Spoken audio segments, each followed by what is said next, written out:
Hello my dear friends, welcome back to my channel. ಇವತ್ತಿನ ಬ್ಲಾಗ್ನ ಶುರು ಮಾಡ್ತಾ ಇದ್ದೀನಿ. ಇವತ್ತಿನ ಬ್ಲಾಗ್ ಬೆಳಗ್ಗೆ ಬ್ರೇಕ್ಫಾಸ್ಟ್ ರೆಸಿಪಿಯಿಂದ ಶುರು ಮಾಡ್ತಾ ಇದ್ದೀನಿ.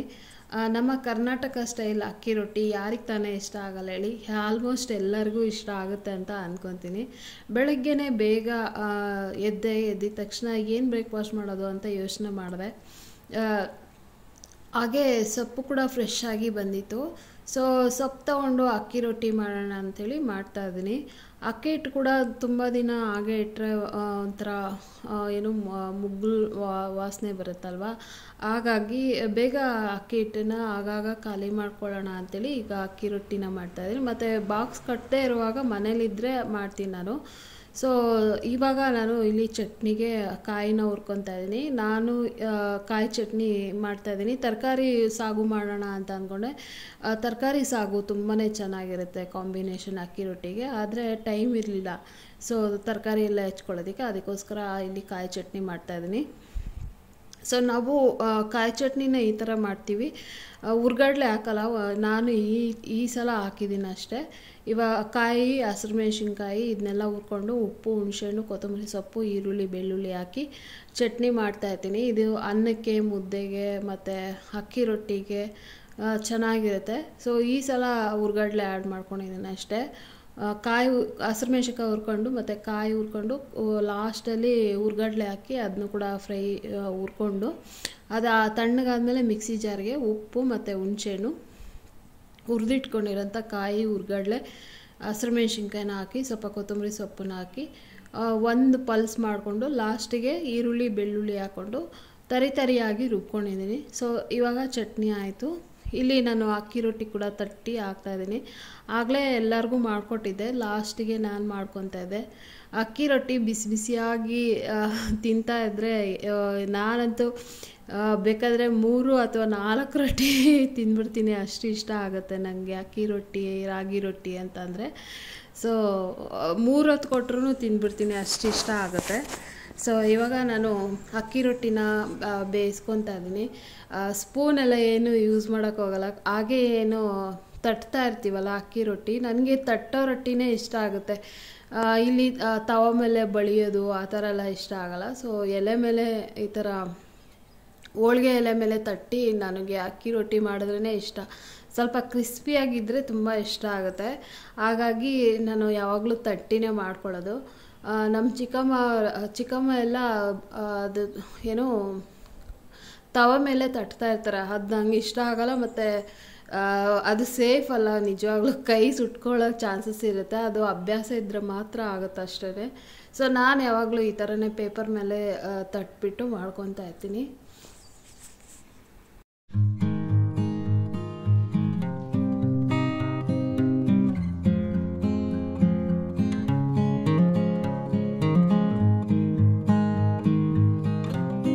ಬ್ರೇಕ್ಫಾಸ್ಟ್ ಎಲ್ಲ ಮುಗಿಸಿದ್ದಾದಮೇಲೆ ಯಾಕೋ ವಿಡಿಯೋ ಮಾಡೋಬೇಕು ಅಂತ ಮೂಡ್ ಬರಲಿಲ್ಲ. ಆಮೇಲೆ ಎಲ್ಲ ಮನೆ ಕೆಲಸ ಎಲ್ಲ ಮುಗಿಸಿ ಬ್ರೇಕ್ಫಾಸ್ಟ್ ಎಲ್ಲ ತಿಂದು ಅದಾದಮೇಲೆ ಮತ್ತೆ ಸ್ವಲ್ಪ ರೆಸ್ಟ್ ಮಾಡಿ, ಸ್ನಾನ ಮುಗಿಸಿ ರೆಸ್ಟ್ ಮಾಡಿ, ಅದಾದಮೇಲೆ ಈಗ ಎಲ್ಲ ಮ್ಯಾಟ್ಸು ಮತ್ತು ಮಾಪು ಎಲ್ಲ ನೆನೆಸಿಟ್ಟಿದ್ದೆ. ಅದಕ್ಕೋಸ್ಕರ ಅದನ್ನೆಲ್ಲ ಕ್ಲೀನ್ ಮಾಡೋಣ ಅಂತೇಳಿ ಇವಾಗ ಟೆರೆಸ್ಗೆ ಬಂದಿದ್ದೀನಿ. ತುಂಬ ಬಿಸಿಲಿರುತ್ತಲ್ಲ ಬೆಳಗ್ಗೆನೇ ಒಗೆಯೋಕ್ಕೆ, ಹಾಗಾಗಿ ಸಂಜೆ ಟೈಮ್ ಬಂದೆ, ಟೀ ಕುಡ್ಕೊಂಡು ಬಂದಿದ್ದೀನಿ. ಸೊ ಇವಾಗ ಮಾಪ್ ಕೂಡ ಇದು ಸಮ್ಮರ್ ಆಗಿರೋದ್ರಿಂದ ಮನೇಲಿ ಸಿಕ್ಕಾಬಟ್ಟೆ ಧೂಳು ಬರ್ತಾ ಇರುತ್ತೆ. ಹಾಗೆ ಮಾಪ್ ಕೂಡ ತುಂಬಾ ಗಲೀಜು ಆಗ್ತಾ ಇರುತ್ತೆ. ಅದಕ್ಕೆ ಬರೀ ನೀರಲ್ಲಿ ವಾಶ್ ಅಂದರೆ ಜಾಲಿಸಿ ಏನಾದರೂ ಇಟ್ಟರೂ ಅಷ್ಟು ಗಲೀಜು ಹೋಗಲ್ಲ. ಅದಕ್ಕೋಸ್ಕರ ವಾರಕ್ಕೊಂದು 1 ಟೈಮ್ ಸೋಪ್ ವಾಟರಲ್ಲಿ ನೆನೆಸಿಟ್ಟು ಬೆಳಗ್ಗೆ ನೆನೆಸಿಟ್ಟಿರ್ತೀನಿ ಒರೆಸಾದ್ಮೇಲೆ. ಸೊ ಆಮೇಲೆ ಸಾಯಂಕಾಲ ಅಷ್ಟೊತ್ತಿಗೆ ವಾಶ್ ಮಾಡ್ಕೊತಾ ಇರ್ತೀನಿ. ಈಗ ತುಂಬ ಧೂಳು ಮನೇಲಿ ಬರ್ತಾ ಇರೋದ್ರಿಂದ ಸುಮ್ಮನೆ ನೀರಲ್ಲಿ ಜಾಲಿಸಿ ಮನೆ ಒರೆಸಿದ್ರೆ ಒಂಥರ ಅದು ಪೌಡ್ರ್ ಥರ ಬೆಳ್ಳಗೆ ಕಾಣಿಸ್ತಾ ಇರುತ್ತೆ ನೆಲ. ಅದಕ್ಕೋಸ್ಕರ ಮಾಪ್ ನೀಟಾಗಿರ್ಬೇಕು ಫಸ್ಟು. ಅದರಲ್ಲೇ ಕೊಳೆ ಇದ್ದು ಮತ್ತು ಮನೇಲಿ ಧೂಳು ಜೊತೆಗೆ ಏನಾದ್ರು ಮನೆ ಒರೆಸ್ತು ಅಂತಂದರೆ ಬೆಳ್ಳಗೆ ಕಾಣಿಸ್ತಾ ಇರುತ್ತೆ ಒಂಚೂರು. ಅದಕ್ಕೆ ಇವಾಗ ಬೆಳಗ್ಗೆ ನೆನೆಸಿಟ್ಟಿದ್ದೆ. ಸೊ ಇವಾಗ ವಾಶ್ ಮಾಡ್ಕೊತಾ ಇದ್ದೀನಿ. ಸ್ವಲ್ಪ ಬಿಸಿನೀರಲ್ಲಿ ಅದನ್ನ ಜಾಲಿಸ್ತಾ ಇದ್ದರೆ ಕೊಳೆ ಇನ್ನೂ ಚೆನ್ನಾಗಿ ಬಿಡುತ್ತೆ. ಸೋಪ್ ಪೌಡರಲ್ಲಿ ನೆನೆಸಿಟ್ಟಿರ್ತೀವಲ್ಲ ಅದಕ್ಕೋಸ್ಕರ. ಈಗ ಹಾಗೆ ನಾನು ಒಂದು 2 ಸಲ ಸೋಪ್ ಹಾಕಿ ಚೆನ್ನಾಗಿ ಅದನ್ನು ಏನೋ ಕುಕ್ಕಿ ಜಾಲಿಸ್ತಾ ಇದ್ದೀನಿ. ಒಂದು 3ರಿಂದ 4 ಸಲ ನೀರು ವೈಟ್ ಕಲರ್ ಬರೋ ತನಕನೂ ಚೆನ್ನಾಗಿ ಇದನ್ನು ಎತ್ತಿ ಈ ಥರ ಬಡಿದ್ಬಿಟ್ಟು ಆಮೇಲೆ ಜಾಲಿಸ್ತೀನಿ.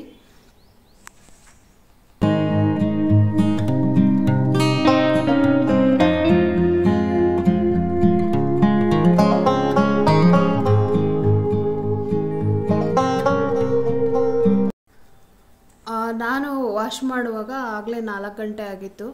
ಸೊ ಆದಷ್ಟು ಬೇಗ ಸಂಜೆ ಟೈಮ್ ಬಟ್ಟೆ ಒಗಿಬಾರ್ದು ಅಂತ ಹೇಳ್ತಾರೆ. ಅದಕ್ಕೋಸ್ಕರ ಒಂದು 4 ಗಂಟೆಯಿಂದ 5 ಗಂಟೆ ಒಳಗೆ ಬಟ್ಟೆ ಎಲ್ಲ ವಾಶ್ ಮಾಡಿ ಒಣಗಾಕ್ತೀನಿ. ಸೊ ಇವಾಗ ಜಾಲಿಸ್ತಾ ಇದ್ದೀನಿ, ನೋಡ್ತಾ ಇರ್ಬೋದು. ಎಷ್ಟು ಸಲ ಜಾಲಿಸಿದ್ರು ಅಷ್ಟು ಸಲ ಕೊಳೆ ಬರ್ತಾನೆ ಇತ್ತು. ಸೊ ಫೈನಲಿ ಈ ಥರ ಒಣಗಿದ ಮೇಲೆ ಕಾಣಿಸುತ್ತೆ, ಅದು ಬೆಳ್ಳಿಗೆ ಕೊಳೆ ಎಲ್ಲ ಹೋಗಿದೆ ಅಂತ ಅನಿಸುತ್ತೆ. ಸೊ ಮತ್ತು ಇನ್ನೊಂದು ಇದು ಬರುತ್ತಲ್ಲ ಸ್ಪಿನ್ ಮಾಪು, ನನಗೆ ಅದು ಇಲ್ಲೇ ಇಟ್ಬಿಟ್ಟಿದ್ದೀನಿ. ನನಗೆ ಅಷ್ಟು ಇಷ್ಟ ಆಗಲ್ಲ ಅದು ಸ್ಪಿನ್ ಮಾಪು. ಅದನ್ನು ಈ ಥರ ಕ್ಲೀನ್ ಮಾಡ್ಕೊಳ್ಳೋಕ್ಕೂ ಬರಲ್ಲ. ಮತ್ತು ಏನು ಸ್ಟಿಕ್ ಇರುತ್ತಲ್ಲ ತುಂಬಾ ಉದ್ದ ಕಡಿಮೆ ಇರುತ್ತೆ, ಸೊಂಟನೂ ಬಂದುಬಿಡುತ್ತೆ ನನಗೆ ಅದರಲ್ಲಿ ಒರೆಸಿದ್ರೆ. ಅದಕ್ಕೋಸ್ಕರ ಮೂಲೆಗೆ ಇಟ್ಬಿಟ್ಟಿದ್ದೀನಿ. ನನಗೆ ಈ ಮಾಪೇ ಕಂಫರ್ಟಬಲ್ಲು. ಸೊ ಇವಾಗ ನೋಡ್ತಾ ಇರ್ಬೋದು ಎಷ್ಟೊಂದು ಮ್ಯಾಟ್ಸ್ ಇದೆ ಅಂತ ಅಂದ್ಬಿಟ್ಟು. ಸೊ ಬೆಳಗ್ಗೆ ಎಲ್ಲ ನೆನೆಸಿಟ್ಟಿದೆ, ಮತ್ತು ಸಂಜೆ ಎಲ್ಲ ವಾಶ್ ಮಾಡ್ಕೊತಾ ಇದ್ದೀನಿ. ಹಗಲೆಲ್ಲ ಬಿಸಿಲಿರುತ್ತಲ್ಲ, ಬೇಗ ಒಗ್ದಾಕಿದ್ರೆ ಒಣಗೋಗೋದು. ಬಟ್ ಬಿಸಿಲಲ್ಲಿ ವಾಶ್ ಮಾಡೋಕ್ಕಾಗಲ್ಲ, ತಲೆನೋವು ಬಂದುಬಿಡುತ್ತೆ ಬಿಸಿಲಿಗೆ ಅಂತೇಳಿ ಈವ್ನಿಂಗ್ ಟೈಮ್ ವಾಶ್ ಮಾಡ್ತಾಯಿದ್ದೀನಿ. ಆಮೇಲೆ ನನಗೆ ವಾಷಿಂಗ್ ಮಿಷನ್ಗೆ ಹಾಕಿದ್ರೆ ಅಷ್ಟು ಇಷ್ಟ ಆಗಲ್ಲ, ಅದಕ್ಕೆ ಹ್ಯಾಂಡ್ ವಾಶೇ ಮಾಡ್ತೀನಿ ಯಾವಾಗಲೂ. ಇವಾಗ ಸಮ್ಮರ್ ಆಗಿರೋದ್ರಿಂದ ಇನ್ನೇನು ಸಮ್ಮರ್ ಶುರು ಆಗ್ತಾಯಿದೆಯಲ್ಲ, ಮನೇಲೇ ಅಷ್ಟು ಧೂಳಿರುತ್ತೆ. ಸೊ ಆಗಲೆಲ್ಲ ನಾವು ಬಾತ್ರೂಮ್ ಮ್ಯಾಟ್ ಬೇಗನೆ ಗಲೀಜಾಗುತ್ತೆ ಈ ಸಮ್ಮರಲ್ಲಿ. ಸೊ ಹಾಗಾಗಿ ಒಂದು 10 ದಿನ ಅಷ್ಟೇ ನಾನು ಮ್ಯಾಟ್ಸ್ನ ಹಾಕೋದು, ಆಮೇಲೆ ತೆಗೆದು ವಾಶ್ ಮಾಡಿಬಿಡ್ತೀನಿ. ನೆನೆಸಿಟ್ಟಿದ್ರಿಂದ 1-2 ಸಲ ಸೋಪ್ ಹಾಕ್ಬಿಟ್ಟು 1-2 ಸಲ ಬ್ರಷ್ ಮಾಡಿ ವಾಶ್ ಮಾಡಿಬಿಟ್ರೆ ನೀಟಾಗಿರುತ್ತೆ. ಮತ್ತು ವಾಷಿಂಗ್ ಮಿಷನಲ್ಲಿ ನಾವು ಬಟ್ಟೆನೂ ಹಾಕ್ತಾಯಿರ್ತೀವಿ. ಈ ಮ್ಯಾಟ್ಸ್ ಎಲ್ಲ ಒಂಥರ ನನಗೆ ಅಷ್ಟು ಇಷ್ಟ ಆಗಲ್ಲ, ಅದಕ್ಕೋಸ್ಕರ ಹಾಕಲ್ಲ. ಹಾಕಿದ್ರೂ ಕೂಡ ಒಂದು ಸಲ ಜಾಲಿಸಿ ಒಣಗಾಕಿದ್ರೆ ಚೆನ್ನಾಗಿರುತ್ತೆ. ಇದರಲ್ಲಿ ಎಷ್ಟು ಗಲೀಜಿರುತ್ತೆ ಗೊತ್ತಾ. ಮತ್ತು ಬಟ್ಟೆಗಳೆಲ್ಲ ಅದರಲ್ಲೇ ಹಾಕ್ಕೊತಾ ಇರ್ತೀವಿ. ತುಂಬಾ ಗಲೀಜಿತ್ತು ಅಂತಂದರೆ ಬಟ್ಟೆಗಳು ಸರಿಯಾಗಿ ವಾಶ್ ಆಗಲ್ಲ. ಅದಕ್ಕೋಸ್ಕರ ಯಾವಾಗಲೂ ಹ್ಯಾಂಡ್ ವಾಶೇ ಮಾಡ್ಕೊತಾ ಇರ್ತೀನಿ ಮ್ಯಾಟ್ಸು. ವಾಷಿಂಗ್ ಮಿಷನಲ್ಲಿ ಹಾಕ್ತಾ ಇರ್ತೀವಲ್ಲ ಈ ಮ್ಯಾಟ್ಸ್ ಎಲ್ಲ, ಅದರಲ್ಲಿ ಏನಾದ್ರು ಗಲೀಜು ಸೇರ್ಕೊಂತು ಅಂತಂದರೆ ಬಟ್ಟೆಗಳು ಸರಿಯಾಗಿ ವಾಶ್ ಆಗಲ್ಲ ಅಂತ ನನ್ನ ಮೈಂಡ್ಸೆಟ್ಟು. ಅದಕ್ಕೋಸ್ಕರ ಯಾವಾಗಲೂ ಹ್ಯಾಂಡ್ ವಾಶ್ ಮಾಡ್ಕೊಳ್ಳೋದು. ಸೊ 1-2 ಸಲ ಸೋಪ್ ಹಾಕ್ಕೊಂಡು ಬ್ರಷ್ ಮಾಡಿಬಿಟ್ರೆ ಮುಗ್ದೇ ಹೋಯ್ತು, ಒಂದು 1-3/4 ಗಂಟೆ ಅಷ್ಟೇ. ಅದೇ ನಾವು ವಾಷಿಂಗ್ ಮಿಷನ್ಗೆ ಹಾಕಿದ್ರೂ ಅದೇ ಟೈಮ್ ಆಗುತ್ತೆ. ಆಮೇಲೆ ನಾವು ಹ್ಯಾಂಡ್ ವಾಶ್ ಮಾಡಿದ್ರೆ ಇನ್ನೂ ಚೆನ್ನಾಗಿರುತ್ತಲ್ಲ ಮಿಷಿನ್ ವಾಶ್ಗಿಂತ. ಅದಕ್ಕೋಸ್ಕರ ನಾನು ಯಾವಾಗಲೂ ಏನು ಕಿಚನ್ ಬಟ್ಟೆ ಆಗಿರ್ಬೋದು, ಮ್ಯಾಟ್ಸ್ ಆಗಿರ್ಬೋದು, ವಾರಕ್ಕೊಂದು ಸಲ ವಾಶ್ ಮಾಡ್ಕೊತಾನೆ ಇರ್ತೀನಿ. ಒಗ್ಬಿಟ್ಟು ಮತ್ತೆ ಒಂದು ಸ್ವಲ್ಪ ಕಂಫರ್ಟ್ ಹಾಕಿ ಜಾಲಿಸಿಬಿಟ್ರೆ ಎಷ್ಟು ಚೆನ್ನಾಗಿರುತ್ತೆ. ಮತ್ತು ನಾವು ಏನಾದರೂ ಒರ್ಸೋಕ್ಕಾಗಿರ್ಬೋದು, ಮ್ಯಾಟ್ಸ್ ಆಗಿರ್ಬೋದು, ತುಂಬಾ ಚೆನ್ನಾಗಿರುತ್ತೆ. ಸೊ ಈಗೆಲ್ಲ ಒಣಗಾಕ್ತಾ ಇದ್ದೀನಿ. ಇಲ್ಲಿ ಮ್ಯಾಟ್ಸು ನಾನು ಯಾವಾಗಲೂ ಈ ಗೋಡೆ ಮೇಲೆ ಈ ಕಂಬಿ ಬರುತ್ತಲ್ಲ ಅದ್ರ ಮೇಲೆ ಒಣಗಾಕ್ತಾ ಇದ್ದೆ. ಸಿಕ್ಕಾಪಟ್ಟೆ ಗಾಳಿ ಇತ್ತು, ಅದಕ್ಕೋಸ್ಕರ ತಂತಿ ಮೇಲೆ ಹಾಕ್ತಾಯಿದ್ದೀನಿ. ತಂತಿ ಮೇಲೆ ಹಾಕಿದ್ರೆ ಏನಾಗುತ್ತೆ ಅಂತಂದರೆ ಕಿತ್ತೋಗೋ ಚಾನ್ಸಸ್ ಇರುತ್ತೆ ವೆಯ್ಟ್ಗೆ. ಅದಕ್ಕೋಸ್ಕರ ಒಂದೊಂದು ತಂತಿ ಮೇಲೆ 2 ಹಾಕ್ತಾಯಿದ್ದೀನಿ, ಅದು ಮಧ್ಯದಲ್ಲಿ ಹಾಕ್ತಾಯಿದ್ದೀನಿ. ಬ್ಯಾಲೆನ್ಸ್ ಮಾಡೋದ್ರಿಂದ ಅಷ್ಟು ತಂತಿ ಹಾಳಾಗಲ್ಲ ಅಂಥೇಳಿ ಒಂದೊಂದು ತಂತಿ ಮೇಲೆ 2 ಒಣಗಾಕ್ತಾ ಇದ್ದೀನಿ. ಸೊ ಅದಾದಮೇಲೆ ಇವಾಗ ಬಟ್ಟೆ ಎಲ್ಲ ಒಣಗಾಕಿ ಬಂದು ಅದಾದಮೇಲೆ ಈವ್ನಿಂಗ್ ಟೈಮ್ ಮಾತ್ರ ನನಗೊಂದು ಸ್ವಲ್ಪ ಟೈಮ್ ಇರುತ್ತೆ. ಬೆಳಗ್ಗೆ ಎಲ್ಲ ಬ್ರೇಕ್ಫಾಸ್ಟು, ಮನೆ ಕೆಲಸ, ಮತ್ತು ಅಡುಗೆ, ಮತ್ತೊಂದು ಸ್ವಲ್ಪ ರೆಸ್ಟು, ಈ ಥರ ಇರುತ್ತೆ. ಸೊ ಈವ್ನಿಂಗ್ ಟೈಮ್ ಸ್ವಲ್ಪ ಫ್ರೀ ಇರುತ್ತೆ. ಆ ಟೈಮಲ್ಲಿ ಬರೋದು, ಅವತ್ತು ಸಾರಿ ಕುಚ್ಚು ಹಾಕ್ಬೇಕಂತ ಇದು ಏನು ಥ್ರೆಡ್ಸ್ ಎಲ್ಲ ಅದನ್ನ ಮಾಡಿಟ್ಟಿದ್ದೀನಿ ಕುಚ್ಚು ಹಾಕೋದಕ್ಕೆ. ಆವತ್ತಿಂದ ನನಗೆ ಕೂರೋಕ್ಕೆ ಆಗ್ತಾಯಿಲ್ಲ, ಸಿಕ್ಕಾಬಟ್ಟೆ ಕೆಲಸಗಳೇ ಸರಿ ಹೋಗುತ್ತೆ. ಅದಕ್ಕೋಸ್ಕರ ಇನ್ನೂ ಬಟ್ಟೆ ಎಲ್ಲ ಒಣಗಾಕಿದ್ದಾದಮೇಲೆ ಸ್ವಲ್ಪ ಟೈಮ್ ಇತ್ತು, ಅದಕ್ಕೆ ಸ್ವಲ್ಪ ಕುಚ್ಚು ಹಾಕಿ ಆಮೇಲೆ ಬಂದು ಇವಾಗ ಅಡುಗೆ ಮಾಡ್ತಾಯಿದ್ದೀನಿ ನೈಟ್ ಡಿನ್ನರ್ಗೆ. ಸೊ ಮಧ್ಯಾಹ್ನ ಏನು ಸಾರು ಮಾಡಿರಲಿಲ್ಲ. ಇದು ಮೊಟ್ಟೆ ಪಲ್ಯ ಮಾಡೋಣ ಅಂಥೇಳಿ ಮಾಡ್ತಾಯಿದ್ದೀನಿ. ಸೊ ನಾನು ಕ್ಯಾಬೇಜ್ ಹಾಕಿ ಮಾಡ್ತಾಯಿದ್ದೀನಿ. ಈ ಕಡೆ ಮೊಟ್ಟೆ ಸ್ಮೆಲ್ಲು ಬರಬಾರ್ದು ಮತ್ತು ಕ್ಯಾಬೇಜ್ ಸ್ಮೆಲ್ಲು ಬರಬಾರ್ದು ಅಂತ ಮೊಟ್ಟೆಗೆ ಕ್ಯಾಬೇಜ್ ಹಾಕಿ ಮಾಡ್ತಾಯಿದ್ದೀನಿ. ಇದು ಫಸ್ಟ್ ಟೈಮು. ಸುಮ್ಮನೆ ಹಾಗೆ ನನಗೆ ಮನಸ್ಸಿಗೆ ಥಾಟ್ ಬಂತು, ಹಾಗೆ ಮಾಡೋಣ ಹೇಗಿರುತ್ತೆ ನೋಡೋಣ ಅಂತ ಅಂದ್ಕೊಂಡೆ. ಬಟ್ ಕ್ಯಾಬೇಜು ಸ್ವೀಟು ಮತ್ತು ಎಗ್ಗು ಕೂಡ ಸ್ವೀಟ್ ಅಲ್ಲ, ಅದಕ್ಕೆ ಖಾರ ಜಾಸ್ತಿ ಹಾಕೋಬೇಕು. ನಾನು ಸ್ವಲ್ಪ ಖಾರ ಕಡಿಮೆ ಆಯಿತು. ಸೊ ಇವಾಗ ಈರುಳ್ಳಿ, ಹಸಿರು ಮೆಣಸಿನ್ಕಾಯಿ, ಸ್ವಲ್ಪ ಶುಂಠಿ ಬೆಳ್ಳುಳ್ಳಿ ಪೇಸ್ಟು ಮತ್ತು ಈ ಕ್ಯಾಬೇಜು ಹಾಕಿ ಸ್ವಲ್ಪ ಕ್ಯಾಬೇಜ್ನ ಚೆನ್ನಾಗಿ ಬೇಯಿಸ್ಕೋಬೇಕು. ಬೇಯಿಸ್ಕೊಂಡಾದಮೇಲೆ ಶುಂಠಿ ಬೆಳ್ಳುಳ್ಳಿ ಪೇಸ್ಟ್ನ ಹಾಕ್ಕೊತಾ ಇದ್ದೀನಿ. ಅಚ್ಕಾರದ ಪುಡಿ ಇಲ್ಲಾಂದರೆ ಹಸಿರು ಮೆಣಸಿನ್ಕಾಯಿ ಸ್ವಲ್ಪ ಜಾಸ್ತಿ ಹಾಕೋಬೇಕು, ಯಾಕೆಂದರೆ ಸ್ವೀಟ್ನೆಸ್ ಕೊಡುತ್ತೆ ಇದು. ಸೊ ನಾನು ಎರಡನ್ನೂ ಕಡಿಮೆ ಹಾಕ್ಬಿಟ್ಟಿದ್ದೀನಿ. ಹಸಿರು ಮೆಣಸಿನ್ಕಾಯಿನೂ ಕಡಿಮೆ ಹಾಕ್ಬಿಟ್ಟಿದ್ದೀನಿ, ಅಚ್ಕಾರದ ಪುಡಿನೂ ಕಡಿಮೆ ಹಾಕಿದ್ದೆ. ಸ್ವಲ್ಪ 1 ಸ್ಪೂನಷ್ಟು ಅಚ್ಕಾರದ ಪುಡಿ ಹಾಕ್ಕೊಂಡಿದ್ದೆ, ಆಮೇಲೆ ಗರಂ ಮಸಾಲ ಹಾಕ್ಕೊಂಡಿದ್ದೀನಿ. ಸೊ ಈಗ ಎಲ್ಲ ಚೆನ್ನಾಗಿ ಅದು ಮಿಕ್ಸ್ ಮಾಡ್ಕೊತಾ ಇದ್ದೀನಿ. ಹಸಿ ವಾಸನೆ ಹೋಗಬೇಕಲ್ಲ, ಅದು ಸ್ಪೈಸ್ ಪೌಡರು, ಅದಕ್ಕೋಸ್ಕರ. ಸೊ ತುಂಬಾ ಚೆನ್ನಾಗಿತ್ತು. ಏನೋ ಒಂಥರ ತರಕಾರಿ ಪಲ್ಯ ತಿಂತಾ ಇದ್ದೀವಿ ಅಂತ ಅನ್ನಿಸ್ತಾಯಿತ್ತು. ಮೊಟ್ಟೆ ಎಲ್ಲ ಒಡೆದಿಟ್ಕೊಂಡಿದ್ದೆ. ಒಂದೊಂದೇ ಈ ಕಡಾಯಲ್ಲಿ ಒಡೆದು ಹಾಕೊಳ್ಳೋದಕ್ಕಿಂತ ಒಂದು ಬೌಲಲ್ಲಿ ಒಡೆದು ರೆಡಿ ಮಾಡಿ ಇಟ್ಕೊಂಡು ಇವಾಗ ಹಾಕಿ ನಾನು ಎಲ್ಲ ಮಿಕ್ಸ್ ಮಾಡ್ಕೊತಾ ಇದ್ದೀನಿ. ಸೊ ಮಿಕ್ಸ್ ಮಾಡಿದಾದಮೇಲೆ ಚಪಾತಿ ಮತ್ತು ಮೊಟ್ಟೆ ಪಲ್ಯ, ಸ್ವಲ್ಪ ಸೌತೆಕಾಯಿ, 1 ಲೋಟ ಮಜ್ಜಿಗೆ, 2 ಹೀಟ್ ಆಗಿರೋದ್ರಿಂದ ಬಾಡಿ ತುಂಬ ಹೀಟ್ ಆಗುತ್ತೆ ಅಂತೇಳಿ ಮಜ್ಜಿಗೆ ಕೂಡ ಮಾಡಿದ್ದೀನಿ. ಹಾಗೆ ಸೌತೆಕಾಯಿ ಕೂಡ ಅಸಿಡಿಟಿ ಆಗಬಾರ್ದು ಅಂತ ಸೌತೆಕಾಯಿ ಕೂಡ ಸೈಡಲ್ಲಿ ಹೆಚ್ಚಿಟ್ಕೊಂಡಿದ್ದೆ. ನೆಕ್ಸ್ಟ್ ಬೆಳಗ್ಗೆ ಬ್ಲಾಗ್ ಇದು. ಬೆಳಗ್ಗೆ ಬ್ರೇಕ್ಫಾಸ್ಟ್ಗೆ ನಾನು ಏನು ತಿಂಡಿ ಮಾಡೋದು ಅಂತ ಯೋಚನೆ ಮಾಡ್ತಾಯಿದ್ದೆ. ಸ್ವಲ್ಪ ಕ್ಯಾಬೇಜ್ ಕೂಡ ಇತ್ತು ಪರ್ಪಲ್ದು, ಹಾಗಾಗಿ ಈ ಕ್ಯಾಬೇಜಲ್ಲಿ ಫ್ರೈಡ್ ರೈಸ್ ಮಾಡಿದ್ರೆ ತುಂಬಾ ಚೆನ್ನಾಗಿರುತ್ತೆ ಅಂಥೇಳಿ ಫ್ರೈಡ್ ರೈಸ್ ಮಾಡ್ತಾಯಿದ್ದೀನಿ. ಈ ಕ್ಯಾಬೇಜ್ ಬಂದು ಊಟಿಯಲ್ಲೆಲ್ಲ ತುಂಬಾ ಕಡಿಮೆ, ಅಲ್ಲಿ ತಮಿಳ್ನಾಡಲ್ಲೇ ಅಲ್ವಾ ಇದು ಬೆಳೆಯೋದು. ಸೊ ಅಲ್ಲಿ ತುಂಬ ಕಡಿಮೆ ಇರುತ್ತೆ ರೇಟು. ಮೇ ಬಿ ನಾವು ಅವಾಗ ಊಟಿಗೆ ಹೋದಾಗ 20 ರೂಪಾಯಿ kg ಇತ್ತು, ಇವಾಗ ಎಷ್ಟಿದೆ ಗೊತ್ತಿಲ್ಲ. ಸೊ ಸುಮಾರಷ್ಟು ನಾವು ಒಂದು 4-5 ಪೀಸಷ್ಟು ಊಟಿಯಿಂದ ತೊಗೊಂಬಂದಿದ್ವಿ. ಕ್ಯಾಬೇಜು 20 ರೂಪಾಯಿ kg ಅಷ್ಟೇ ಅಲ್ವಾ, ಅದಕ್ಕೋಸ್ಕರ ತೊಗೊಂಬಂದಿದ್ವಿ. ಒಂದು 2 kg 3 kg ತೊಗೊಬಂದು ಇಟ್ಕೊಂಡು ಚೆನ್ನಾಗಿ ತಿಂದಿದ್ವಿ. ತುಂಬಾ ಒಳ್ಳೇದು ಹೆಲ್ತ್ಗೆ ಅಂತ ಹೇಳ್ತಾರೆ ಕ್ಯಾಬೇಜು, ಅದಕ್ಕೋಸ್ಕರ ತಂದಿದ್ದು. ಸೊ ಇವಾಗ ನಾನು ಎಣ್ಣೆ ಹಾಕಿದ್ದೀನಿ. ಎಣ್ಣೆ ಹಾಕಿದ್ಮೇಲೆ ಈರುಳ್ಳಿ, ಹಸಿರು ಮೆಣಸಿನ್ಕಾಯಿ ಮತ್ತು ಕ್ಯಾರೆಟು, ಬೀನ್ಸು ಇದನ್ನೆಲ್ಲ ಹಾಕ್ಬಿಟ್ಟು ಸ್ವಲ್ಪ ಫ್ರೈ ಮಾಡ್ಕೊತಾ ಇದ್ದೀನಿ. ಒಂದು 50%, ಜಾಸ್ತಿ ಬೇಯಿಸಬಾರ್ದು ಇದಕ್ಕೆ, ಏನು ಫ್ರೈಡ್ ರೈಸ್ಗೆ, ಅದಕ್ಕೋಸ್ಕರ ಎಲ್ಲ ಸ್ವಲ್ಪ ಕ್ರಂಚಿ ಇದ್ದಾಗಲೇ ಆಫ್ ಮಾಡಬೇಕು. ಸೊ ಸ್ವಲ್ಪ ಕ್ಯಾರೆಟು, ಬೀನ್ಸು ಫ್ರೈ ಮಾಡಿಕೊಂಡು ಅದಾದಮೇಲೆ ಇವಾಗ ಕ್ಯಾಪ್ಸಿಕಮ್ ಮತ್ತು ಇದು ಕ್ಯಾಬೇಜ್ನ ಹಾಕ್ಬಿಟ್ಟು ಮಿಕ್ಸ್ ಮಾಡ್ಕೊತಾ ಇದ್ದೀನಿ. ಇದಕ್ಕೆ ನಾನು ಶುಂಠಿ ಬೆಳ್ಳುಳ್ಳಿ ಏನು ಕಟ್ ಮಾಡಿ ಹಾಕಿಲ್ಲ. ಸೊ ಶುಂಠಿ ಬೆಳ್ಳುಳ್ಳಿ ಪೇಸ್ಟ್ನ ಹಾಕ್ತಾಯಿದ್ದೀನಿ.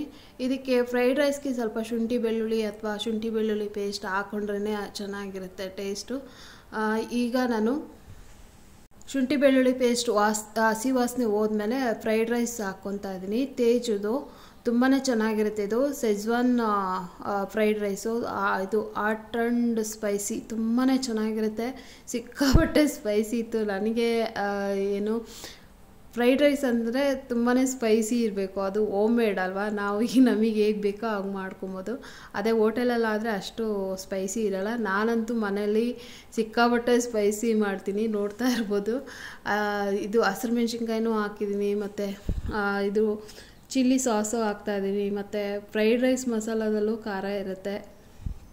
ಸೊ ಇಷ್ಟು ಸ್ಪೈಸಸ್ನ ಹಾಕ್ಕೊಂಡು ನಾನು ಮಿಕ್ಸ್ ಮಾಡ್ಕೊತಾ ಇದ್ದೀನಿ. ಸ್ವಲ್ಪ ಸೋಯಾ ಸಾಸು ಮತ್ತು ಚಿಲ್ಲಿ ಸಾಸು ಎಲ್ಲ ಹಾಕಿ ಮಿಕ್ಸ್ ಮಾಡಿ ರುಚಿಗೆ ಉಪ್ಪನ್ನು ಸೇರಿಸ್ಕೊಂಡು ಈಗ ಅನ್ನನ ಹಾಕ್ತಾಯಿದ್ದೀನಿ. ನಾನು ಬಾಸುಮತಿಯಲ್ಲೇ ಏನೂ ಮಾಡಲಿಲ್ಲ. ಸೊ ನಾರ್ಮಲ್ ರೈಸಲ್ಲೇ ಮಾಡ್ತಾಯಿದ್ದೀನಿ. ಬಾಸುಮತಿ ನಂಗೆ ಅಷ್ಟು ಇಷ್ಟ ಆಗೋಲ್ಲ, ತಿಂದಂಗೆ ಅನಿಸಲ್ಲ, ಅದಕ್ಕೋಸ್ಕರ ಸೊ ನಾರ್ಮಲ್ ರೈಸಲ್ಲೇ ನಾನು ಮಾಡಿಕೊಂಡು ಸೊ ಇವಾಗ ಪ್ಲೇಟ್ಗೆ ಸರ್ವ್ ಮಾಡ್ಕೊತಾ ಇದ್ದೀನಿ. ಬಿಸಿ ಸಿಕ್ಕಾಪಟ್ಟೆ ಹಾಟಾಗಿತ್ತು, ತುಂಬಾ ಟೇಸ್ಟಿಯಾಗಿರುತ್ತೆ. ಸೊ ತಿಂದಾದಮೇಲೆ ಮತ್ತೆ ಮಧ್ಯಾಹ್ನಕ್ಕೆ ಹಸ್ಬೆಂಡ್ ಮನೆಗೆ ಬರ್ತೀನಿ ಊಟಕ್ಕೆ ಅಂತ ಹೇಳಿದ್ರು. ಸರಿ ಅಂತೇಳಿ ಬಸ್ಸಾರು ಮಾಡೋಣ ಅಂಥೇಳಿ ಸೊಪ್ಪನ್ನೆಲ್ಲ ಬಿಡಿಸ್ಕೊತಾ ಇದ್ದೀನಿ. ಆಮೇಲೆ ನನಗೆ ಕಸ್ತೂರಿ ಮೇಥಿ ಏನು ಮೊನ್ನೆ ಗ್ರಾಸರಿಗೆ ಹೋದಾಗ ಸಿಕ್ಕಿರಲಿಲ್ಲ. ಸೊ ಕಸೂರಿ ಮೇಥಿ ಬೇಕು ಅಂತಂದರೆ ಅರ್ಜೆಂಟಾಗಿ ಇರೋದಿಲ್ಲ, ಅದಕ್ಕೋಸ್ಕರ ಮೆಂತ್ಯ ಸೊಪ್ಪನ್ನೇ ಒಣಗಿಸ್ತಾ ಇದ್ದೀನಿ. ಆ್ಯಕ್ಚುಲಿ ಕಸ್ತೂರಿ ಮೇಥಿ ಅಂದರೆ ಇದಲ್ಲ. ಸೊ ಕಸ್ತೂರಿ ಮೇಥಿ ಅಂದರೆ ಅದೇ ಬೇರೆ ಥರ ಬರುತ್ತೆ, ಬಟ್ ಅದು ಕೂಡ ಮೆಂತ್ಯ ಸೊಪ್ಪು ಥರನೇ ಇರುತ್ತೆ ಲೀಫು, ಬಟ್ ಅದು ಫ್ಲವರ್ ಬೇರೆ ಥರ ಇರುತ್ತೆ. ಸೊ ಅದು ಕಸ್ತೂರಿ ಮೇಥಿ. ಕಸ್ತೂರಿ ಮೇಥಿ ಬೇಕು ಅಂತಂದರೆ ನಾವು ಈ ಥರ ಮನೆಯಲ್ಲೇ ಮಾಡ್ಕೊಬೋದು. ಅದಿಲ್ಲ ಅಂದರೆ ಕೆಲವೊಂದು ಅಡುಗೆಗೆ ಸಮಾಧಾನ ಅಂತ ಅನ್ಸಲ್ಲ, ಅದಕ್ಕೋಸ್ಕರ ಮೆಂತ್ಯ ಸೊಪ್ಪನ್ನ ಜಾಸ್ತಿ ಇತ್ತು. ಸೊ ಬಿಸಿಲು ಚೆನ್ನಾಗೇ ಇರುತ್ತೆ ಅಂಥೇಳಿ ಮನೇಲಿ ಮೆಂತ್ಯ ಸೊಪ್ಪನ್ನ ಒಣಗಿಸ್ತಾ ಇದ್ದೀನಿ. ಅದೇ ಸದ್ಯಕ್ಕೆ ಕಸ್ತೂರಿ ಮೇಥಿ. ಅದಕ್ಕೋಸ್ಕರ ಬಿಸಿಲಲ್ಲಿ ಇಟ್ಬಂದು ಈಗ ಅಡುಗೆ ಮಾಡ್ತಾಯಿದ್ದೀನಿ. ಇವತ್ತು ಬಸ್ಸಾರು, ಮುದ್ದೆ ಮತ್ತು ಅನ್ನ ಮಾಡ್ತಾಯಿದ್ದೀನಿ. ಸೊ ನೈಟು ಮೇ ಬಿ ಏನೋ ರೈಸ್ ಮಾಡ್ಕೊಂಡ್ರೆ ಆಯಿತು ಅಂಥೇಳಿ ಮಧ್ಯಾಹ್ನಕ್ಕೆ ಮುದ್ದೆನೇ ಮಾಡ್ತಾಯಿದ್ದೀನಿ. ಸೊ ಬಸ್ಸಾರು ಮತ್ತು ಮುದ್ದೆ ಸೊಪ್ಪು ರೆಡಿ ಆಯಿತು. ಇನ್ನೂ ಸ್ನಾನ ಮಾಡಿಲ್ಲ ನಾನು. ಸೊ ಸ್ವಲ್ಪ ತಲೆಗೆ ಮೆಹಂದಿ ಹಚ್ಕೋಬೇಕಾಗಿತ್ತು, ಅದಕ್ಕೋಸ್ಕರ ಲೇಟಾಗಿ ಮಾಡಿದೆ.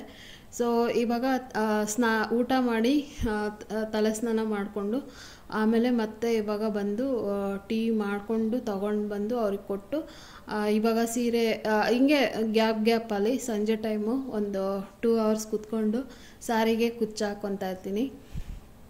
ಸೊ ಈ ಥರ ನಾನು ಫುಲ್ ಡೇ ಬ್ಯುಸಿಯಾಗಿರ್ತೀನಿ. ಮನೆ ಕೆಲಸಗಳು, ಸ್ವಲ್ಪ ಹೊತ್ತು ರೆಸ್ಟು, ಅದಾದಮೇಲೆ ಏನಾದರೂ ಸಾರಿ ಕುಚ್ಚು ಹಾಕೋದಿತ್ತು ಅಂದರೆ ಈ ಥರ ಈವ್ನಿಂಗ್ ಟೈಮಲ್ಲಿ ಕೂತ್ಕೊಂಡು ಮಾಡ್ತಾಯಿರ್ತೀನಿ. ಸೊ ಇವಾಗ ಸಾರಿ ಕುಚ್ಚನ್ನ ಹಾಕ್ತಾಯಿದ್ದೀನಿ. ನನ್ನ ಹತ್ರ ಬೀಡ್ಸು ಜಾಸ್ತಿ ಇತ್ತಲ್ಲ, ಆವಾಗ ನಾನು ಟೈಲರ್ ಹತ್ರ ಇಸ್ಕೊಂಡು ಸಾರಿಗೆ ಕುಚ್ಚು ಹಾಕ್ತಾಯಿದ್ದೆ ಯೂಟ್ಯೂಬ್ ಮಾಡೋದಕ್ಕೆ ಮುಂಚೆ. ಸೊ ಸುಮಾರಷ್ಟು ನನ್ನ ಹತ್ರ ಇದಿತ್ತಲ್ಲ ಬೀಡ್ಸು, ಅದನ್ನು ಹಾಕೋಣ ಅಂಥೇಳಿ ಇವಾಗ ಬೀಡ್ಸ್ ಕುಚ್ಚನ್ನ ಹಾಕ್ತಾಯಿದ್ದೀನಿ. ಬೀಡ್ಸ್ ಕುಚ್ಚು ಹಾಕೋದಕ್ಕೆ 6 ಎಳೆ ದಾರನ ತೊಗೋಬೇಕು. 6 ಎಳೆ ದಾರನ ಇವಾಗ ಮಾಡಿ ಇಟ್ಕೊತಾ ಇದ್ದೀನಿ. ಸ್ವಲ್ಪ ಏನೋ ಇದು ಪ್ಯಾಡ್ ಇರುತ್ತಲ್ಲ, 6 ಎಳೆ ದಾರನ ತೊಗೊಂಡು ಅದಕ್ಕೆ ಸ್ವಲ್ಪ ಗಮ್ ಹಾಕ್ತಾಯಿದ್ದೀನಿ. ಗಮ್ ಹಾಕೋದ್ರಿಂದ ಆ ದಾರಗಳು ಎಲ್ಲೂ ಮಿಸ್ ಆಗಲ್ಲ ಅನ್ನೋ ಕಾರಣಕ್ಕೆ. ಸೊ ಇವಾಗ ಈ ಥರ ಸೂಜಿಗೆ ನಾನು ಇನ್ಸರ್ಟ್ ಮಾಡ್ಕೊಂಡಿದ್ದೀನಿ ದಾರ. ಸ್ವಲ್ಪ ಈ ಥರ ದೊಡ್ಡ ಸೂಜಿನೇ ತೊಗೋಬೇಕು, ದಾರ ಚೆನ್ನಾಗಿ ಅದರೊಳಗಡೆ ಹೋಗುತ್ತೆ ಅಂಥೇಳಿ. ಈಗ ನಾನು ಸೀರೆಗೆ ಇನ್ಸರ್ಟ್ ಮಾಡಿದ್ದೀನಿ ದಾರನ. ಸೊ ನಾಟ್ ಹಾಕ್ಕೊಳ್ಳೋವಾಗ ನಾವು ಸೀರೆ ಸೆರಗಿರುತ್ತಲ್ಲ, ಇದು ಜಿಗ್ಜಾಗ್ ಮಾಡಿರ್ತಾರಲ್ಲ, ಅದಕ್ಕೆ ಟಚ್ ಆಗಬೇಕು ದಾರ. ಸ್ಟಿಫಾಗಿ ಕೂತ್ಕೊಂಡ್ರೆ ಚೆನ್ನಾಗಿರುತ್ತೆ. ಲೂಸಾಗಿ ಏನಾದರೂ ಇತ್ತಂದರೆ ಅಷ್ಟು ಚೆನ್ನಾಗಿ ಬರೋಲ್ಲ. ನೋಡ್ತಾ ಇರ್ಬೋದು ಇವಾಗ ನೀವು ದಾರ ಬಂದುಬಿಟ್ಟು ಆ ಸಾರಿ ಏನು ಜಿಗ್ಜಾಗ್ ಇದೆಯಲ್ಲ ಅದಕ್ಕೆ ನೀಟಾಗಿ ಸ್ಟಿಫಾಗಿ ಕೂತ್ಕೋಬೇಕು. ಮತ್ತು ಈ ಹೆಬ್ಬೆರಳು ಇದೆಯಲ್ಲ, ಹೆಬ್ಬೆರಳನ್ನು ಮಧ್ಯದಲ್ಲಿ ಇಟ್ಕೊಂಡು ಮತ್ತೆ ಬೇರೆ ಅಂದರೆ ಅದ್ರ ಪಕ್ಕದಲ್ಲಿ ಮತ್ತೆ ನಾವು ದಾರನ ಇನ್ಸರ್ಟ್ ಮಾಡ್ಕೋಬೇಕು. ಅಂದರೆ 1 ಇಂಚ್ ಗ್ಯಾಪ್ ಕೊಡಬೇಕು. 1 ಇಂಚ್ ನಾನೇನು ಜಾಸ್ತಿ ಕೊಡ್ತಾ ಇಲ್ಲ, ಸ್ವಲ್ಪ ಹತ್ತತ್ರದಲ್ಲೇ ಹಾಕ್ಕೊತಾ ಇದ್ದೀನಿ. 1/4 ಇಂಚಷ್ಟು ತೊಗೊತಾ ಇದ್ದೀನಿ. ಒಂದು ಹೆಬ್ಬೆರಳು ಇಟ್ಟರೆ ಸಾಕು, ಅಷ್ಟು ದೂರದಲ್ಲಿ ನಾವು ಮತ್ತೆ ಇನ್ನೊಂದು ಕುಚ್ಚಿಗೆ ರೆಡಿ ಮಾಡ್ಕೊಬೇಕು. ಈ ಥರ ನಿಮಗೆ ಕೈಯಲ್ಲೇ ನಾಟ್ ಹಾಕೋಕ್ಕೆ ಬರಲ್ಲ ಅಂತಂದರೆ ನೆಕ್ಸ್ಟು ನಾನು ಆ ಬೀಡ್ಸ್ ಎಲ್ಲ ಹಾಕ್ತಾ ಇರ್ತೀನಲ್ಲ, ಆ ಟೈಮಲ್ಲಿ ಕೂಡ ತೋರಿಸ್ತೀನಿ ನೀಟಾಗೆ. ನೀಡಲ್ ಸಹಾಯದಿಂದ ಕೂಡ ನಾವು ನೀಟಾಗಿ ನಾಟನ್ನ ಹಾಕ್ಕೊಬೋದು. ಕೈಯಲ್ಲಿ ಏನಾದರೂ ಬರಲಿಲ್ಲ ಅಕಸ್ಮಾತ್ ಅಂತಂದರೆ ಅದು ನಾಟ್ ಹಾಕ್ತಾ ಇರ್ತೀವಲ್ಲ, ಆ ಟೈಮಲ್ಲಿ ನೀಡಲ್ನ ಅದ್ರ ಮಧ್ಯದಲ್ಲಿ ಇಟ್ಕೊಂಡು ಆ ನಾಟ್ ಇದೆಯಲ್ಲ, ಇದು ಸಾರಿ ಪಲ್ಲುಗೆ ಟಚ್ ಮಾಡ್ಕೋಬೇಕು. ನೀಡಲಲ್ಲಿ ಕೂಡ ಯಾವ ರೀತಿ ಹಾಕಬೇಕು ಅಂತ ನಾನು ಲಾಸ್ಟಲ್ಲಿ ತೋರಿಸ್ತಾ ಇದ್ದೀನಿ. ಹಾಗೆ ನಾನು ನೆನ್ನೆ ಕಮ್ಯುನಿಟಿ ಪೋಸ್ಟಲ್ಲಿ ಹಾಕಿದ್ನಲ್ಲ, ಹೆಣ್ಮಕ್ಳು ಏನಾದರೂ ಒಂದು ಮನೆಯಲ್ಲಿ ಗಂಡ ಮಕ್ಕಳು ಅನ್ನೋದೇ ಏನಾದರೂ ಒಂದು ಕೆಲಸಗಳನ್ನ ಮಾಡಿಕೊಂಡು ಏನಾದರೂ ಒಂದು ಸಾಧನೆ ಮಾಡಬೇಕು ಭೂಮಿ ಮೇಲೆ ಬಂದಮೇಲೆ ಅಂತ ಸ್ಫೂರ್ತಿ ತುಂಬಿದವ್ರು ಯಾರು ಅಂತಂದರೆ ನಮ್ಮ ಅಮ್ಮನೇ ಅಂತ ಹೇಳ್ಬೋದು. ನಾನು ಯಾವಾಗಲೂ ಯೋಚನೆ ಮಾಡ್ತಾನೆ ಇರ್ತೀನಿ. ಯಾವತ್ತೋ ಹೇಳಿದ ವಿಚಾರ ಇವತ್ತಿನವರೆಗೂ ನಾನು ಅದನ್ನು ತಲೆಯಲ್ಲಿ ಹಾಗೆ ಇಟ್ಕೊಂಡಿದ್ದೀನಿ. ಏನೋ ಒಂದು ಇವಾಗ ಮಾಡ್ತಾಯಿದ್ರು ಕೂಡ ಇನ್ನೂ ಏನಾದರೂ ಮಾಡಬೇಕು, ಇನ್ನೂ ಏನಾದರೂ ಸಾಧನೆ ಮಾಡಬೇಕು ಅಂತ ಬರ್ತಾನೆ ಇರುತ್ತೆ. ಏನು ಸಾಧನೆ ಮಾಡ್ತೀನೋ ಬಿಡ್ತೀನೋ ಗೊತ್ತಿಲ್ಲ, ಅದೊಂದು ಮಾತು ಮಾತ್ರ ನಾನು ಯಾವತ್ತೂ ಮರೆಯೋದೇ ಇಲ್ಲ. ನಾನು ಬದುಕಿರೋ ತನಕನೂ ಹೆಣ್ಮಕ್ಳು ಏನೋ ಒಂದು ಮಾಡಬೇಕು, ಸುಮ್ಮನೆ ಮನೇಲಿ ಕೂತಿರಬಾರ್ದು ಅಂತ ಹೇಳ್ತಾನೆ ಇರ್ತಾರೆ. ಸೊ ಒನ್ ಟೈಮ್ ನಾನು ಬ್ಯೂಟಿಷಿಯನ್ ಆಗಬೇಕು ಅಂತ ತುಂಬಾ ಇಷ್ಟ ಆಯಿತು. ಅದಕ್ಕೋಸ್ಕರ ಬ್ಯೂಟಿಷಿಯನ್ ಅದು ಪಾರ್ಲರ್ಗೆ ಹೋಗ್ಬಿಟ್ಟು ಎಷ್ಟಾಗುತ್ತೆ ಕಲಿಯೋದಕ್ಕೆ ಅಂತೆಲ್ಲ ವಿಚಾರಿಸ್ಕೊಂಡು ಬಂದಿದ್ದೆ. ಸೊ ಅವರು ಆವಾಗ 2010ನಲ್ಲಿ 10,000 ಆಗುತ್ತೆ ಅಂತ ಹೇಳಿದರು. ಸೊ ಆವಾಗ ನನಗೆ ನಮ್ಮಮ್ಮ ಕಲ್ತ್ಕೊ ಅಂತ ಹೇಳ್ಬಿಟ್ಟು 10,000 ಅಥವಾ 5,000 ಕೊಟ್ಟಿದ್ರು. ನನಗೆ ಸರಿಯಾಗಿ ನೆನಪಿಲ್ಲ. ಸೊ ನಮ್ಮ ಮನೆಯವರು ಕಳಿಸ್ಲಿಲ್ಲ. ಸೊ ಯಾವುದಕ್ಕೂ ಅವರು ಮನೆ ಬಿಟ್ಟು ಎಲ್ಲೂ ಹೋಗ್ಬೇಡ, ಮನೇಲೇ ಇರೋ ಆರಾಮಾಗೆ, ಏನೋ ನೀನು ಕಲಿತು ನನಗೇನು ದುಡ್ದಾಕ್ಬೇಡ ಅಂತ ಹೇಳ್ತಾನೆ ಇರ್ತಾರೆ. ಬಟ್ ನಮ್ಮಮ್ಮ ಹೇಳಿದ ಮಾತ್ರ ನಾನು ಇಲ್ಲ, ಏನಾದರೂ ಮಾಡಬೇಕು ಅಂತ ಯಾವಾಗಲೂ ತಲೆಯಲ್ಲಿ ಓಡ್ತಾನೆ ಇರುತ್ತೆ. ಇವತ್ತಿಗೂ ಅಷ್ಟೇ, ನನಗೆ ಏನಾದರೂ ಮಾಡಬೇಕು, ಏನಾದರೂ ನಾವು ಕಲಿಬೇಕು, ಹೊಸದು ಕಲಿಬೇಕು, ಏನಾದರೂ ಸಾಧನೆ ಮಾಡಬೇಕು ಅಂತ ಇವಾಗಲೂ ನನಗೆ ಅನ್ನಿಸ್ತಾನೆ ಇರುತ್ತೆ. ಆ್ಯಂಡ್ ಇನ್ನೊಂದು ಹೇಳೋದಾದರೆ, ಸೊ ಸುಧಾಮೂರ್ತಿ ಅವ್ರ ಅಮ್ಮನ ನೋಡಿದ್ರು ಕೂಡ ಅಷ್ಟೇ, ನನಗೆ ಅವರು ಕೂಡ ತುಂಬಾ ಸ್ಫೂರ್ತಿ ಅಂತ ಹೇಳ್ಬೋದು. ಇನ್ನೊಬ್ಬರು ಕೂಡ ಅಷ್ಟೇ, ಅವರು ರೋಹಿಣಿ ಸಿಂಧೂರಿ ಅವರು ಕೂಡ IAS ಆಫೀಸರ್. ಅವ್ರನ್ನೂ ಕೂಡ ಅಷ್ಟೇ, ಅವ್ರನ್ನೂ ನೋಡಿದಾಗಲೂ ಅಷ್ಟೇ ಏನಾದರೂ ಒಂದು ಸಾಧನೆ ಮಾಡಬೇಕು ಹೆಣ್ಮಕ್ಳು ಅಂತ ನನಗೆ ಮನಸ್ಸಲ್ಲಿ ಬರ್ತಾನೆ ಇರುತ್ತೆ. ಅದು ಏನು ಸಾಧನೆ ಮಾಡ್ತೀನಿ ಏನು ಅಂತ ಗೊತ್ತಿಲ್ಲ. ಅಟ್ಲೀಸ್ಟ್ ಒಂದು ನಮ್ಮ ಕಾಲ ಮೇಲೆ ನಾವು ಒಂದು 100 ರೂಪಾಯಿ ಸಂಪಾದನೆ ಮಾಡೋದು ಕೂಡ ಸಾಧನೆನೇ ಅಲ್ವಾ. ಸೊ ಏನೋ ಒಂದು ಮಾಡಬೇಕು, ಬರೀ ಮನೆ ಕೆಲಸಗಳಿಗೆ ಸೀಮಿತ ಆಗಿರಬಾರ್ದು ಹೆಣ್ಮಕ್ಳು ಅಂತ ನನಗೆ ಅನ್ನಿಸ್ತಾ ಇರುತ್ತೆ. ಸೊ ನಮ್ಮಮ್ಮನೂ ಅಷ್ಟೇ, ಓದಿಲ್ಲ ಅಂತ ಅಂದರೂ ಕೂಡ ಅವರು ಕೂಡ ಅವ್ರ ಕಾಲ ಮೇಲೆ ಅವ್ರು ನಿಂತ್ಕೊಂಡಿದ್ದಾರೆ, ಅವರು ಸಂಪಾದನೆ ಮಾಡಿದ್ದಾರೆ. ಒಂದು ಬಲೆನೋ ಕಾರ್ ಪ್ರೈಸು ಆಲ್ಮೋಸ್ಟ್ ಎಲ್ಲರಿಗೂ ಗೊತ್ತಿರುತ್ತೆ. ಆ ಬಲೆನೋ ಕಾರು 2 ಕಾರ್ ತಗೊಳ್ಳೋಷ್ಟು ಸಂಪಾದನೆ ಮಾಡಿ ಅವ್ರು ಏನೋ ಒಂದು ಸಣ್ಣ ಸಾಧನೆ ಮಾಡಿದ್ದಾರೆ. ಸೊ ನಮ್ಮಮ್ಮನೇ ನನಗೆ ಸ್ಫೂರ್ತಿ ತುಂಬಿದವರು ಅಂತ ಹೇಳ್ಬೋದು. ಇವತ್ತಿನ ಬ್ಲಾಗ್ ಇದಾಗಿತ್ತು ಫ್ರೆಂಡ್ಸ್. ಇವತ್ತಿನ ಬ್ಲಾಗ್ ಇಷ್ಟ ಆಗಿದ್ರೆ like, share, comment and subscribe to my channel. Thank you for watching my video. Next ವಿಡಿಯೋದಲ್ಲಿ ಸಿಗೋಣ. ಅಲ್ಲಿವರೆಗೂ ಬಾಯ್.